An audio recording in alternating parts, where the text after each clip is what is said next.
di tempat ini, di setiap hati kami, supaya kami boleh merasakan bahwa benar-benar Engkau Allah Yesus bekerja di dalam kehidupan kami. Terima kasih Bapa dalam sorga, kami sudah menaikkan beberapa pujian. Biarlah pujian itu boleh menyenangkan hati Tuhan.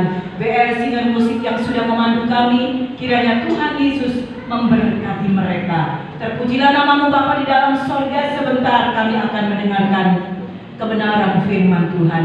Mari Bapa, Engkau mau menyatakan isi hati Tuhan kepada kami. Biarlah Roh Kudus boleh berbicara kepada kami melalui kebenaran firman Tuhan yang akan disampaikan oleh hamba-Mu. Biarlah hikmat Tuhan, otoritas Allah boleh bekerja dalam kehidupan hamba-Mu yang akan menyampaikan kebenaran firman Tuhan, supaya firman Tuhan boleh menjadi rema dan firman boleh membawa kami semakin hari kami boleh semakin mendekat kepada Tuhan. Terima kasih Bapa, kami yakin dan percaya Tuhan Yesus ada di tengah-tengah kami dan siap memberkati kami melalui kebenaran firman Tuhan. Terpujilah namamu Tuhan, kami akan duduk dengan diam berkonsentrasi terhadap kebenaran firman Tuhan. Di dalam nama Tuhan Yesus kami sudah berdoa dan mengucapkan syukur. Haleluya, amin. Silakan duduk.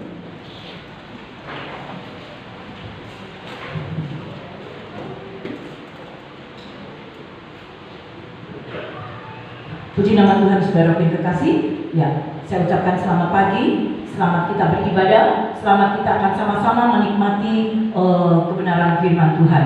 Haleluya, puji nama Tuhan, saudara. Tentunya seberapa kita yang ada, Tuhan memberikan kesempatan kepada kita. Ya, itulah sebabnya pada pagi hari ini biarlah kita mau salam sehat, salam sukacita. Itulah yang ada selalu dalam kehidupan kami, supaya kita boleh bersyukur, berterima kasih kepada Tuhan. Ya, puji nama Tuhan, saudara. Ada banyak bangku yang kosong, ya tidak tahu mereka berada di mana, mungkin mereka berada di luar kota atau berhalangan apa, saudara ya. Tetapi biarlah seberapa kita yang ada, kita mau bersyukur, berterima kasih karena Tuhan masih memberikan kesempatan kepada kita.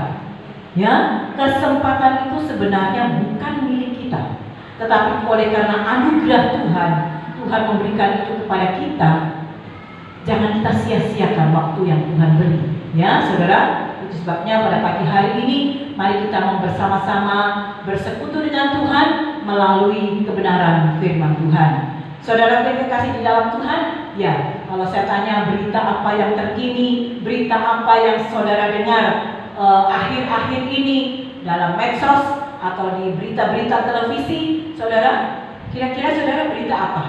Ya, rasanya Indonesia sekarang dilanda dengan duka cita yang ya cukup mendalam juga ya saudara ya, karena dengan tenggelamnya kapal selam ya saudara ya. Iya, tadi sebelum ibadah saya sempat ngomong-ngomong dengan adik saya Pak Andre. Kita semua membayangkan ya memang sepertinya itu sudah tidak terselamatkan. Dan bagaimana dengan orang-orang manusia yang ada di kapal tersebut, di dalam kapal tersebut saudara ya. Kalau kapalnya tenggelam, orangnya mungkin atau di air gitu ya, atau kalau kapal pesawat meledak hancur gitu ya saudara ya. Tetapi ini bagaimana saudara? Ya, saya juga membayangkan loh saudara ya. Bagaimana orang-orangnya? Ya, semua di Facebook mengatakan mudah-mudahan mereka tetap selamat. Ya, karena itu di dalam kedalaman yang cukup dalam sekali saudara. Berapa meter? 850 meter. Berapa? 850 meter. 850 meter, betul? Buat tahu dari mana? Berita, oke. Ya, bagus itu, mengikuti berita ya saudara. Bayangkan saudara, 850 meter itu 1 kilo, kedalamannya gimana saudara? Tapi mereka itu berada di dalam saudara. Mereka itu berada di dalam.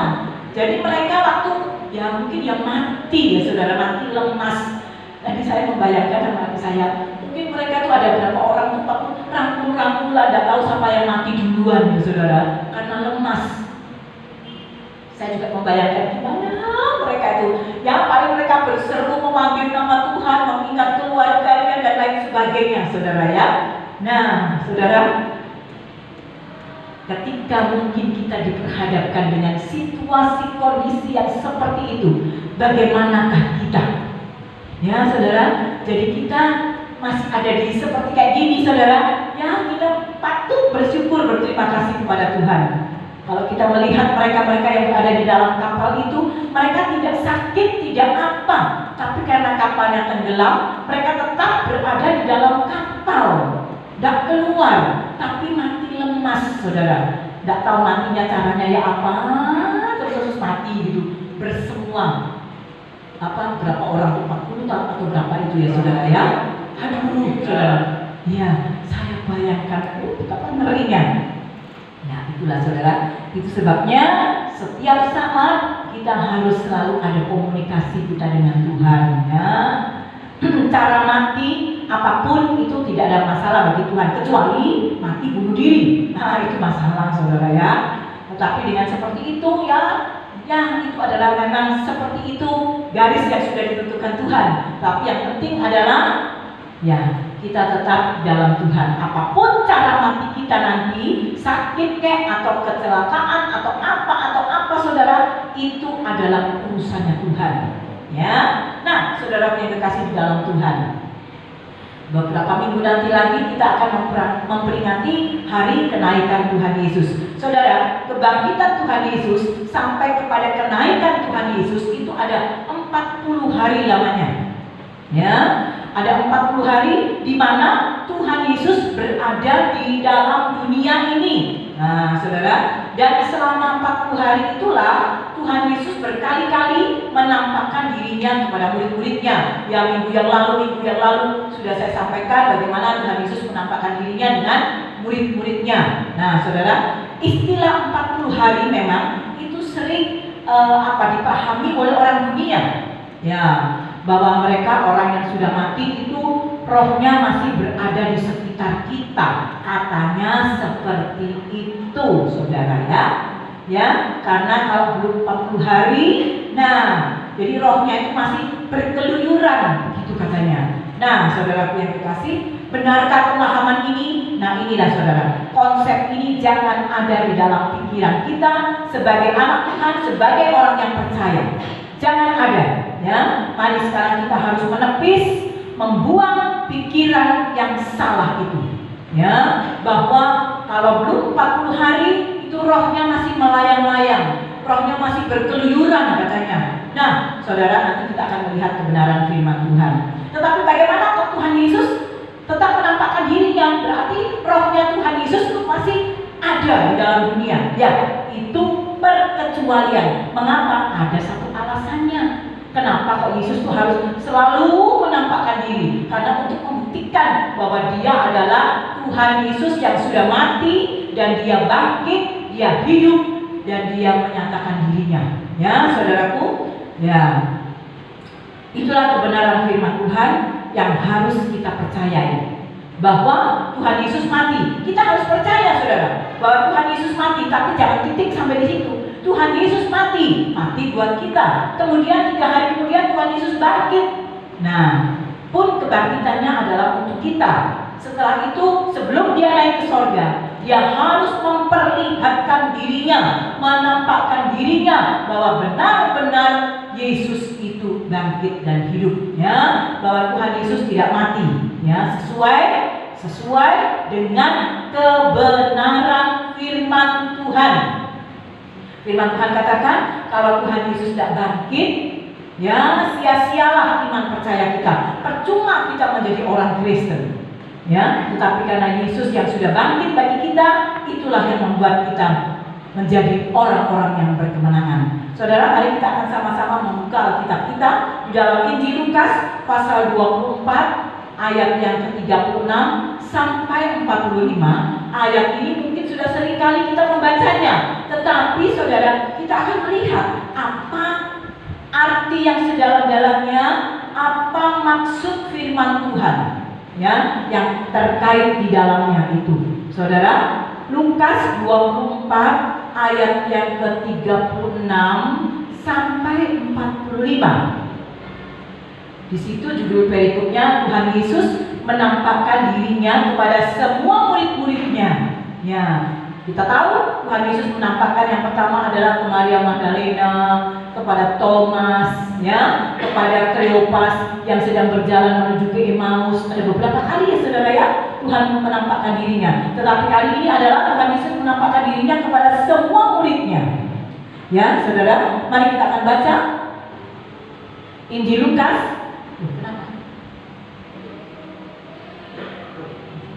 Injil Lukas pasal 24 ayat yang ke-36 sampai 45 saya akan bacakan. Saudara dapat melihatnya di layar LCD. Demikian bunyi firman Tuhan. Dan sementara mereka bercakap-cakap, mereka itu adalah murid-murid Tuhan Yesus ya. Dan sementara mereka bercakap-cakap tentang hal-hal itu, Yesus tiba-tiba berdiri di tengah-tengah mereka dan berkata kepada mereka, "Damai sejahtera bagi kamu." Ayo. Ada. 37 dulu. Habis 36, 37 dulu. Ya.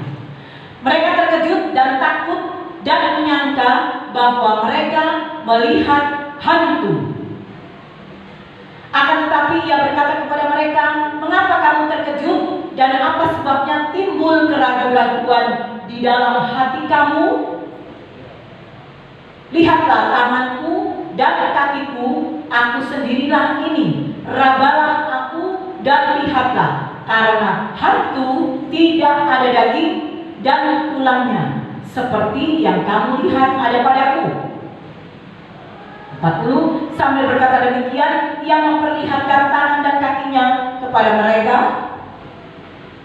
Dan ketika mereka belum percaya karena girangnya dan masih heran, berkatalah ia kepada mereka, "Adakah padamu makanan di sini?" Lalu mereka memberikan kepadanya sepotong ikan goreng. Ia mengambilnya dan memakannya di depan mata mereka. Ia berkata kepada mereka, "Inilah perkataanku yang telah kukatakan kepadamu ketika aku masih bersama-sama dengan kamu, yakni bahwa harus digenapi semua yang ada tertulis tentang aku dalam kitab Taurat Musa dan kitab Nabi-Nabi dan kitab Mazmur." Lahir. Lalu ia membuka pikiran mereka sehingga mereka mengerti kitab suci. Amin. Ya, saudara, gak usah saya baca sampai di bawah ya, karena ini yang penting yang akan kita bahas bersama ya. Puji nama Tuhan, saudaraku yang kekasih. Tuhan Yesus menampakkan dirinya kepada semua muridnya. Jadi saudara, dia bangkit, dia hidup. Itu bukan rohnya saja, bukan rohnya saja yang hidup dan bangkit saudara ya, tetapi bagaimana dengan tubuhnya, bagaimana dengan tulangnya ya saudara. Setelah kebangkitannya itu Tuhan Yesus bangkit dengan tubuh kemuliaan. Jadi ada dagingnya ya, jadi tubuhnya pun bangkit. Bukan hanya rohnya saja, tetapi tubuhnya pun bangkit, hidup dan bangkit, ada tulangnya seperti manusia. Tetapi kita tahu setelah kebangkitannya Tuhan Yesus itu memakai tubuh kemuliaan, tubuh sempurna atau tubuh ilahi ya, setelah kebangkitannya ya. Sebelum Tuhan Yesus disalib, Tuhan Yesus itu manusia 100%, Allah 100%. Tetapi ketika dia sudah bangkit saudara, dia memakai tubuh kemuliaan. Jadi kemanusiaannya tidak ada sama sekali, 100% keilahian Allah setelah Tuhan Yesus bangkit. Itu sebabnya karena dia memakai tubuh kemuliaan saudara ya, tubuh ilahi. Jadi dia bisa ada di mana, ada di mana, ada di mana, dengan tembus tembok ya saudara. Itulah tubuh kemuliaan ya. Puji nama Tuhan, saya tidak membahas mengenai tubuh kemuliaan saudara.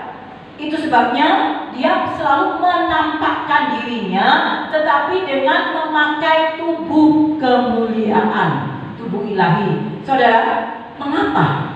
Mengapa dia harus menampakkan dirinya? Ya sudahlah, satu kali pokoknya muridnya tahu, nanti dari muridnya ketular ngomongin, oh Yesus bangkit, oh Yesus bangkit. Tetapi kenapa kok Yesus itu menyatakan kepada beberapa?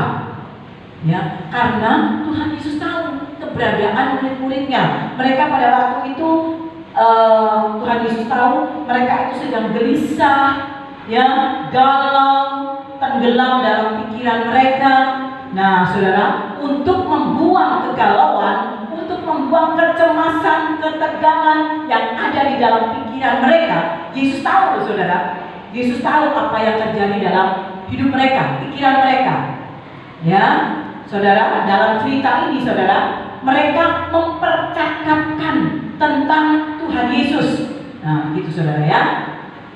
Jadi materi yang diperbincangkan itu adalah tentang Tuhan Yesus. Haleluya. Nah, saudara yang dikasih di dalam Tuhan, ketika itulah, ketika mereka sedang mempercakapkan tentang Tuhan Yesus, disitulah Tuhan Yesus datang dan hadir dan berdiri di tengah-tengah mereka sambil mengucapkan apa saudara? Damai sejahtera. Haleluya. Saudara yang dikasih di dalam Tuhan, mari kita akan membawa cerita ini kepada kondisi kita sekarang ini, saudara. Saya mau bertanya, bisakah pagi hari ini Tuhan Yesus hadir di saat ini? Bisa. Saudara yakin? Berada di manakah saat ini Tuhan Yesus? Gimana jawabannya, saudara? Berada di manakah Tuhan Yesus saat ini ketika kita sedang beribadah? Ya, mungkin kita tidak bisa melihat dengan kasat mata kita, tetapi kita harus yakin dengan iman kita bahwa saya beribadah di tempat ini, saya tidak melihat si A, si B, si C, ya, tetapi saya yakin ketika saya beribadah, Tuhan Yesus ada di tengah-tengah kita dan siap memberkati kita. Amin. Itulah yang harus menjadi keyakinan kita, ya. Puji nama Tuhan. Jadi saat ini kita beribadah, kita mendengarkan firman Allah. Firman Allah itu adalah kebenaran. Kebenaran itu adalah Yesus sendiri. Jadi saat ini kita beribadah, kita pun sedang mempercakapkan Tuhan Yesus, mempercakapkan tentang kebenaran firman Tuhan dengan keyakinan kita, ya, bahwa Tuhan Yesus pun hadir di tengah-tengah kita. Untuk apa, saudara? Yesus hadir di tengah-tengah kita untuk apa kira-kira, saudara? Keyakinan saudara untuk apa? Yesus ada di tengah-tengah kita kira-kira untuk apa? Untuk marah-marah? Tidak. Apa, saudara? Untuk memberkati kita. Tapi itu pun sesuai dengan iman kita. Ah, masa sih Tuhan Yesus ada di tengah-tengah kita? Duduk di mana ya dia? Saudara, ada keraguan-keraguan, ya. Tetapi marilah kita percaya Tuhan Yesus ada di tengah-tengah kita dan Dia siap memberkati kita. Melalui cara apa? Melalui cara ajaib yang di luar dugaan pemikiran kita, yang tidak bisa kita pikir dengan jangkauan akal pikiran kita. Tetapi kita harus yakin dengan iman kita bahwa Yesus ada di tengah-tengah kita untuk memberkati kita, ya. Saudara, karena Tuhan Yesus tahu saat ini keberadaan kita. Saudara tidak tahu keadaan saya saat ini. Saya pun tidak tahu keberadaan saudara-saudara sekalian. Tidak tahu dengan persis, saya tidak tahu. Ya, tetapi Tuhan Yesus tahu. Ketika saudara sakit, ketika saudara sedang susah, ketika saudara mungkin sedang kecewa, ketika mungkin saudara sedang putus asa, gelisah, dan lain-lain, itu Tuhan Yesus tahu keberadaan kita. Haleluya. Dan saudara yang dikasih, kita kembali kepada cerita firman Tuhan tadi. Apa yang terjadi ketika Tuhan Yesus berada di tengah-tengah mereka, di tengah-tengah muridnya? Saudara, apa yang terjadi? Mereka, dikatakan oleh firman Tuhan, mereka terkejut. Loh, tahu-tahu datang di tengah-tengah. Seandai-andainya saudara, seandai-andainya ketika kita sedang beribadah ini dengan kasat mata kita, saya katakan dengan iman ya harus. Tapi seandai-andainya ketika saudara mendengarkan firman Tuhan, ketika saya sampaikan firman Tuhan, tahu-tahu jeruk ini, plafon ini jebol, langsung Tuhan Yesus turun, kira-kira saudara bagaimana? Ya, duduknya di bawahnya Linda atau Oscar gitu ya. Tiba-tiba plafonnya terbuka, Tuhan Yesus hadir. Kira-kira bagaimana saudara? Respon saudara bagaimana ketika ini, kalau kita lihat dengan kasat mata ya? Bagaimana kira-kira saudara? Saudara takut atau saudara royoan? Apa itu royoan ya?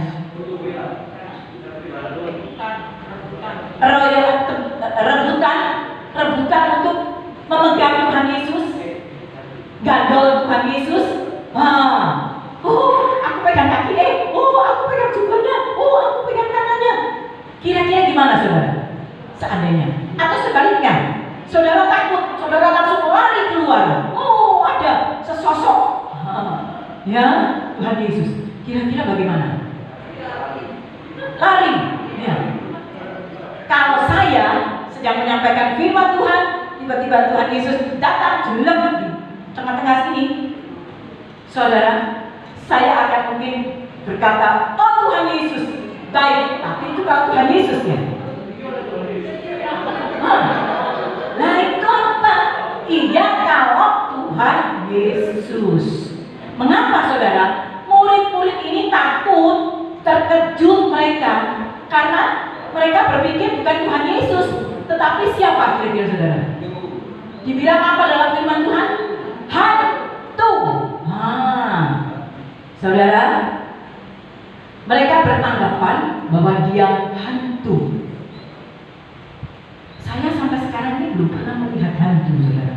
Siapa di sini yang sudah pernah melihat hantu? Buat? Siapa? Apa saudara takut melihat hantu? Atau siapa saudara?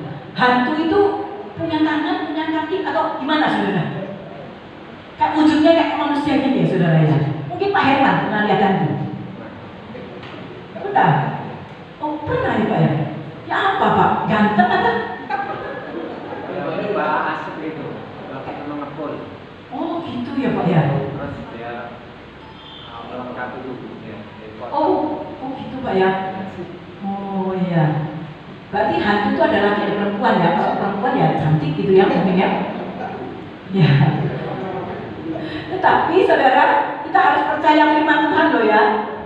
Ya, katanya memang ada hantu, tapi sampai sekarang saya tidak pernah dan belum pernah saya melihat hantu. Ya, tapi firman Tuhan mengatakan bahwa hantu itu tidak ada dagingnya dan tidak ada tulangnya.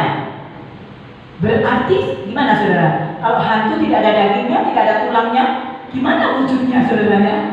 Apa punya gigi? Apa punya rambut? Apa punya gimana saudara ya? Itu kata firman Tuhan, ya. Ya, saudara. Puji nama Tuhan. Itu sebabnya Tuhan Yesus berkata, Tuhan Yesus harus bertanya kepada mereka, mengapa kamu kok takut? Mengapa kok ada keraguan-raguan di dalam hatimu? Kenapa? Kamu ini anggap aku siapa? Mereka tidak percaya kalau itu Tuhan Yesus. Mereka tahunya itu hantu. Padahal sekali lagi firman Tuhan katakan hantu tidak ada daging dan tidak ada tulangnya. Nah, saudara, dalam ayatnya yang ke-39 dan 40, bagaimana tanggapan murid-muridnya? Masih belum percaya. Masih belum percaya. Masih ragu-ragu kehadiran Tuhan Yesus untuk mereka. Mereka masih tidak percaya. Dan kemudian selanjutnya, untuk mempercayai, untuk membuktikan supaya dia percaya, gimana caranya saudara? Iya. Ya, untuk membuktikan dirinya bahwa aku ini bukan hantu, kamu kira aku ini hantu. Nah, untuk membuktikan saudara, apa yang Tuhan Yesus lakukan? Saudara, tadi seperti firman Tuhan katakan, saudara, apa kemudian yang Tuhan lakukan? Mereka sambil ketendengan terus. Kemudian Tuhan Yesus bertanya kepada mereka.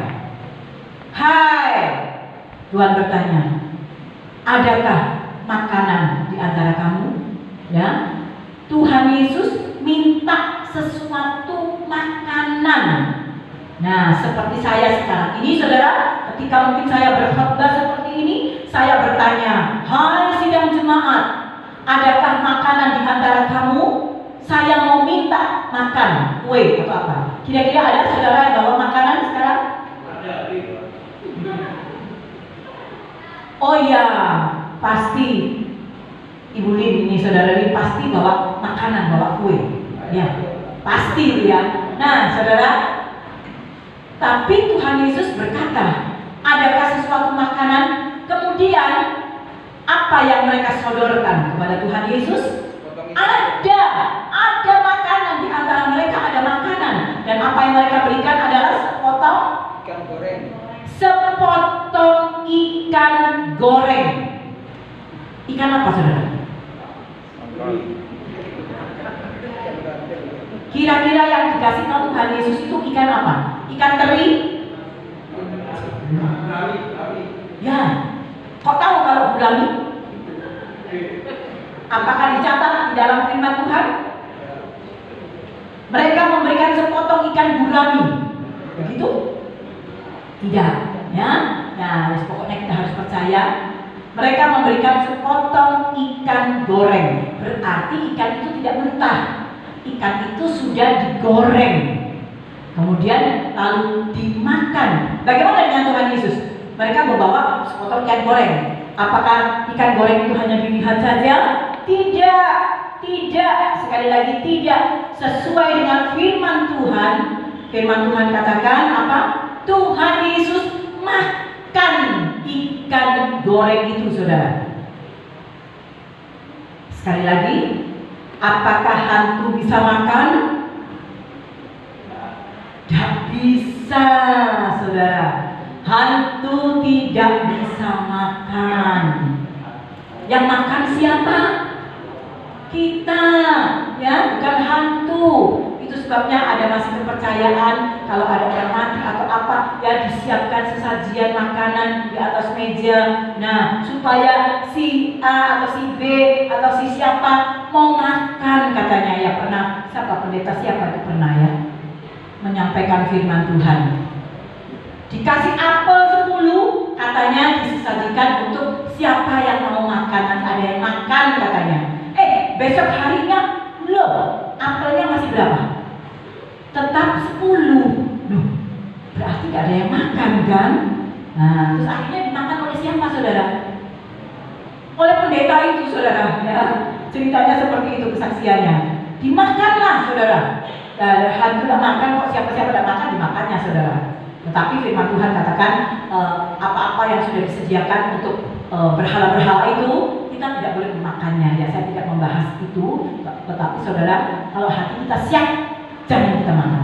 Tapi kalau hati kita tidak siap, oh gak apa-apa, enak ini apel, oh enak ini anggur atau apa, silakan makan, saudara. Ya. Tetapi itu harus menjadi siap hati. Ya. Baik, saudara, lanjut. Bagaimana dengan Tuhan Yesus? Tuhan Yesus makan ikan goreng itu. Sekali lagi, hantu tidak bisa makan. Setelah Tuhan Yesus membuktikan semuanya itu dimakan oleh Tuhan Yesus, ya. Nah, berarti bukan hantu, kan? Nah, ini betul-betul adalah Tuhan Yesus. Nah, setelah Tuhan Yesus membuktikan semuanya, barulah mereka teringat dengan apa yang pernah Yesus katakan ketika Tuhan Yesus bersama-sama dengan mereka, bahwa aku nanti akan mati. Setelah itu pada hari yang ketiga aku akan bangkit. Nah, mereka baru tercelip mata rohani mereka. Mereka baru teringat, saudara. Ya, dan saat itulah, ya saudara, mereka baru percaya kalau itu adalah Tuhan Yesus, bukan hantu. Nah, saudara yang terkasih di dalam Tuhan, bagaimana dengan aplikasi kita kalau kita bawa kepada kondisi yang saat ini, saudara? Ada banyak saat ini orang-orang Kristen yang mau percaya seperti murid-murid tadi, saudara. Tadinya tidak percaya, tadinya takut, tadinya ragu.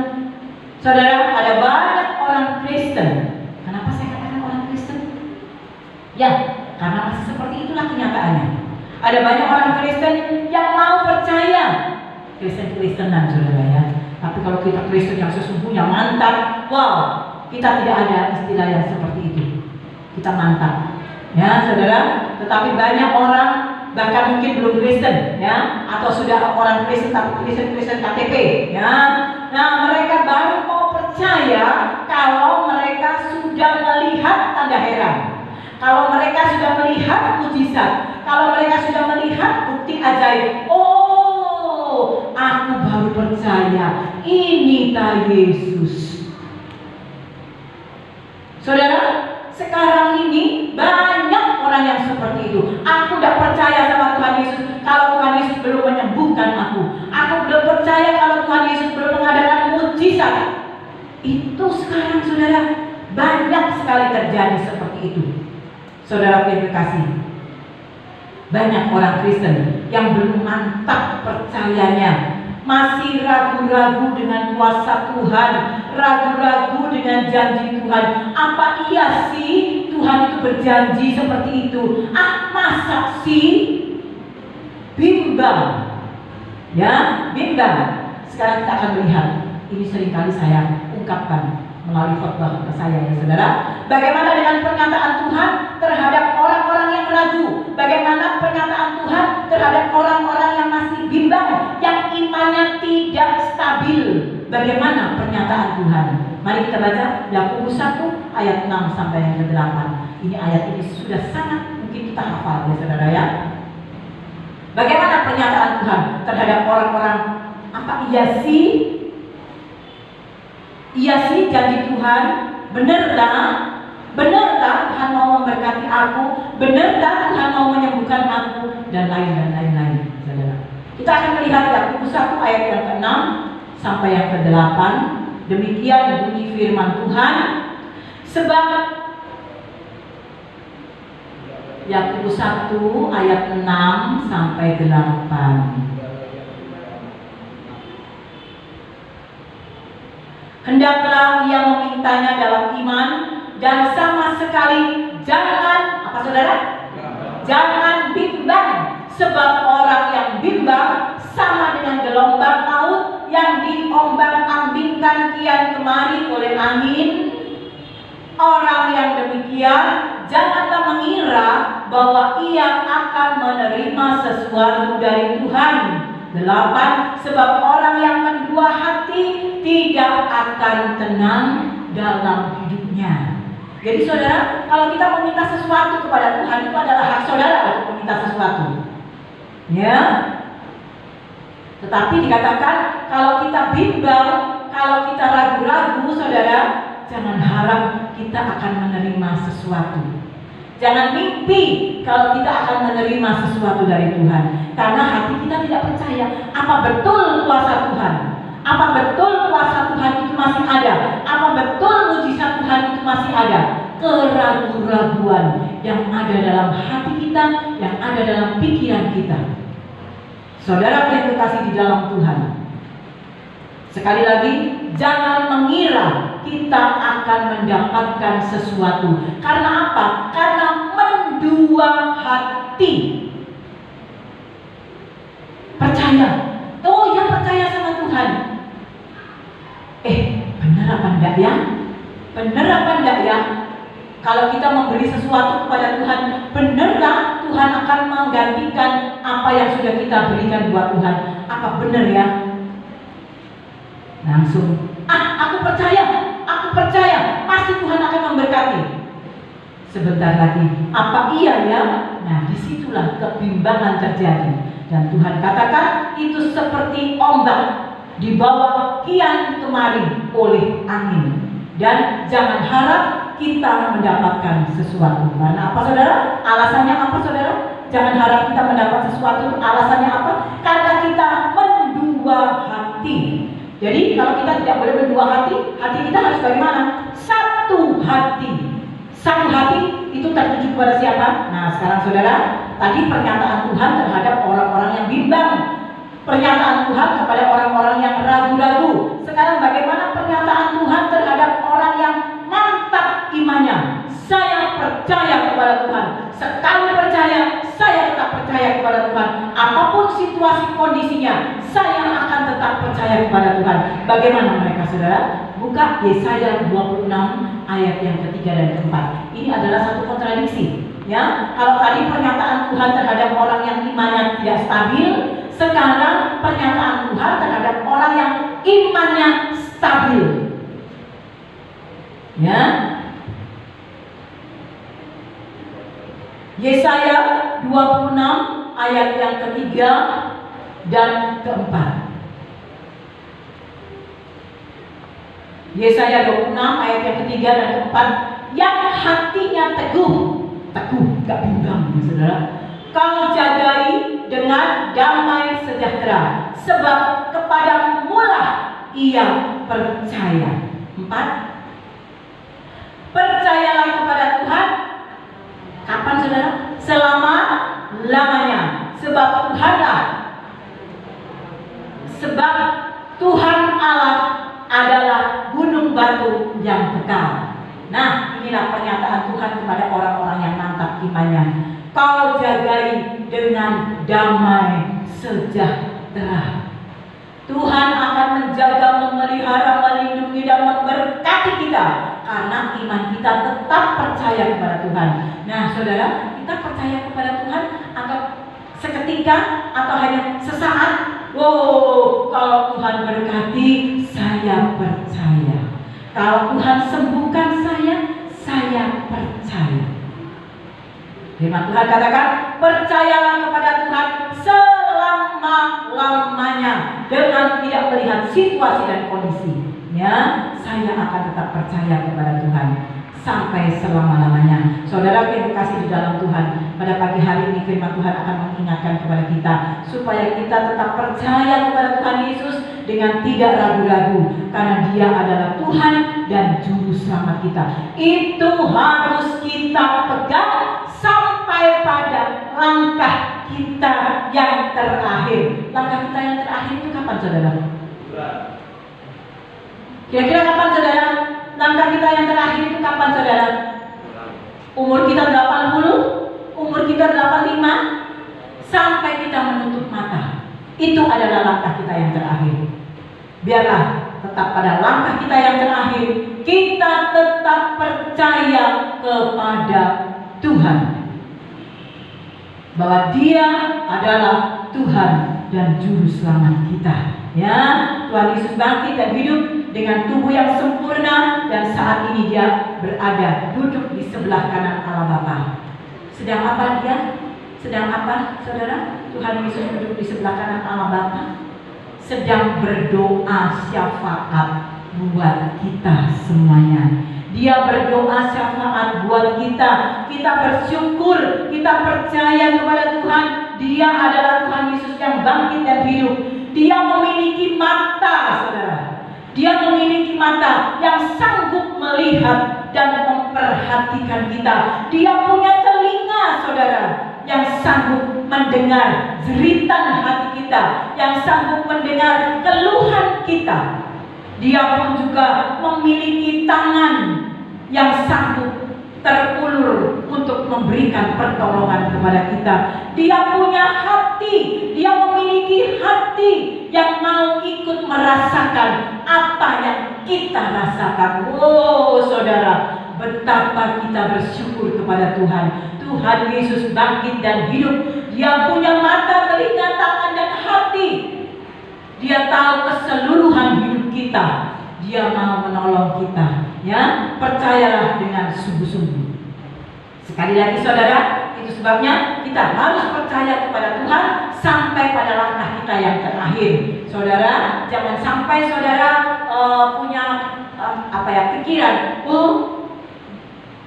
orang yang mati di dalam Tuhan kalau belum 40 hari, masih keluyuran. Oh tidak saudara, yakinlah saudara bahwa orang yang mati di dalam Tuhan, dalam berapa itu saudara? 1 Tesalonika 4 kalau tidak salah ya saudara ya.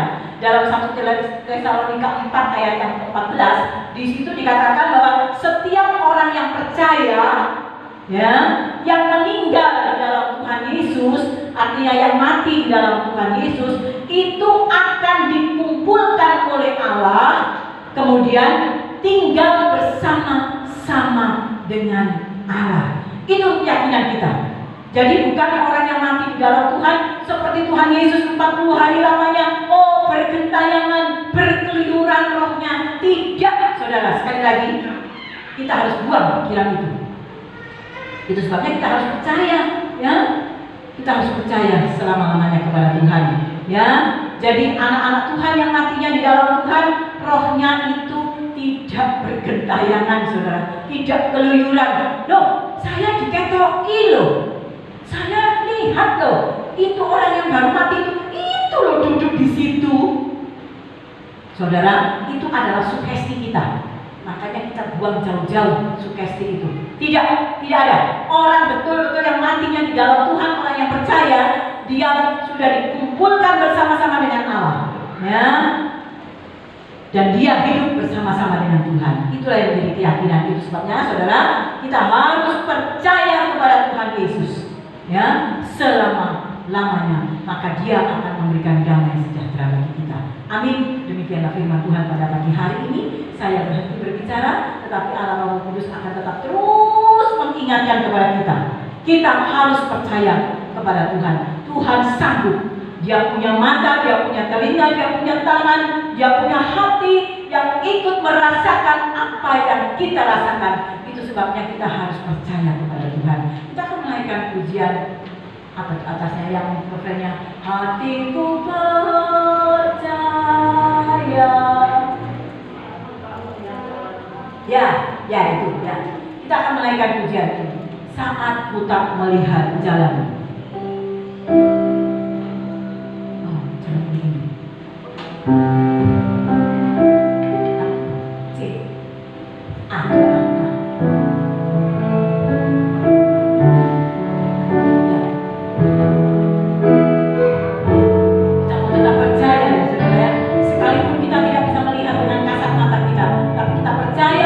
Yesus selalu hadir di tengah-tengah kita. Haleluya.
Bapa kami yang ada di dalam kerajaan sorga, Allah kami, Tuhan kami yang kami kenal sebagai Tuhan dan Juru Selamat kami satu-satunya. Kami bersyukur kepadamu Tuhan atas perkenan Tuhan, atas pertolongan Tuhan, hingga sampai pada saat ini Tuhan. Engkau telah memberkati, menolong kami, bahkan terkhususnya Tuhan, Engkau boleh memperdengarkan kepada kami setiap kebenaran firman Tuhan. Terima kasih Tuhan buat kesempatan yang terus Tuhan berikan bagi kami. Kami bersyukur Tuhan masih berbicara, membimbing, menegur, menuntun kami Tuhan. Itu semua karena Tuhan masih sayang, masih cinta, memiliki anugerah yang kami belum tahu sampai pada saat ini. Tetapi kami percaya Tuhan, dalam waktu-waktu ini Tuhan, kami akan terus diberkati, kami akan terus diingatkan oleh kebenaran firman Tuhan. Apa yang akan kami lakukan, apa yang akan kami persiapkan dalam kehidupan kami ini. Karena kami percaya Tuhan, Tuhan punya rencana yang indah. Amin. Oleh sebab itu Tuhan mempersiapkan kami untuk melakukan hal-hal yang sesuai dengan Tuhan mulai dari sekarang. Terima kasih Tuhan, terima kasih terkhusus untuk kebenaran firman Tuhan yang telah Engkau perdengarkan bagi kami pada pagi hari ini. Kami mengucap syukur dan berterima kasih Tuhan. Kiranya firman Tuhan yang telah kami dengarkan bersama-sama tidak hanya kami dengarkan begitu saja dan lewat begitu saja Tuhan, tetapi kami percaya firman Tuhan yang sudah kami dengar Tuhan akan bertumbuh, berakar dan berbuah dalam kehidupan kami. Terima kasih Tuhan Yesus buat hamba yang telah Engkau pakai sebagai saluran berkat bagi kami di pagi hari ini. Tambah-tambahkan hikmat kebijaksanaan baginya Tuhan. Engkau pakai secara luar biasa terus Tuhan untuk membimbing kami sebagai jemaat-jemaat Tuhan. Begitu pun Tuhan kami berdoa, berikan kesehatan, kekuatan, bahkan dalam keluarganya Tuhan. Biarlah Tuhan yang terus ikut campur. Terima kasih Yesus, terima kasih. Inilah doa kami percaya melalui kebenaran firman ini kami semua terberkati. Terpuji nama Tuhan, di dalam namamu kami berdoa dan mengucap syukur. Amin. Amin. Silakan duduk saudara. Tiba saatnya kita akan memberikan persembahan buat Tuhan.